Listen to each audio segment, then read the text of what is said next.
As 2008 is coming to a close, I thought it would be fun to look at some of the best and worst games that I've reviewed this year. Or maybe I just really wanted to take the week off so I could play Persona 4. Either way, I hope you agree with my picks. I've rewatched every video that I've made, and I've come up with 10 best and worst games that I've reviewed. It wasn't easy, especially the best list. Since I want to end the year on a positive note, I'm going to start with the worst games. And I want to clarify this for everyone. This is not a list of games that came out in 2008. This is a list of the worst games that I have reviewed this year. Let's get started. Time to put on my announcer voice. Number 10. My Aquarium is a simple fish simulator for the WiiWare. It's extremely boring to play. But to be fair, it is a fish simulator. What do you expect? They add an almost worthless motion control to the game. If you mimic the act of tapping on the glass with your Wiimote, the screen will act accordingly, and it'll get your fish's attention. And if it's one of the 2 special days you set up, they'll dance for you.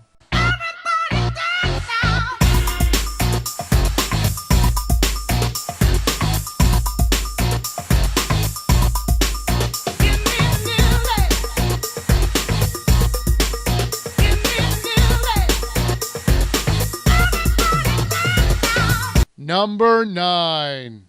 Frou Park is filled with mini-games. It's meant to be played with multiple people, but I doubt you could find anyone who will want to play it with you. The controls were a bit sloppy, and the colorful graphics would often interfere with your ability to see what you're doing. This game had so much potential. It had 2 problems. 1, the graphics were once again interfering with being able to see the action, since the enemy's fire blended in with the background. Second, there's too much enemy fire to dodge. Look at this. How am I supposed to dodge that? Number 8. WePlay often gets a pass from people because they just buy it for the Wiimote. That's how this awful game is still a bestseller. The games are for the most part boring and completely forgettable. And even for $10, this game is not worth it. By far the most fun game in this entire collection is one I made up on my own. It's called Punch My Me in the Balls. Number 7.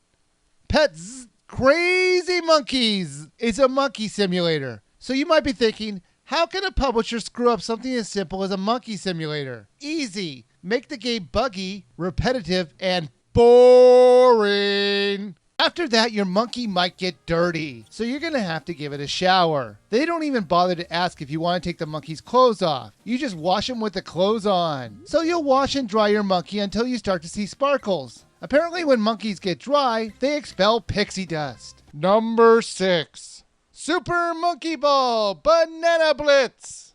Ugh. That's the best way to describe this game. The controls were too loose, the camera was just awful, and the minigames were just worthless. When you do really well in a minigame, they'll force you to put your name in a top 3 list. It gets a bit irritating to have to put your name or some random letters all the time. Of course, they don't make it easy for you to put your name in. You have to scroll through a wheel to find each letter to enter your name. It was just too time consuming. Number 5.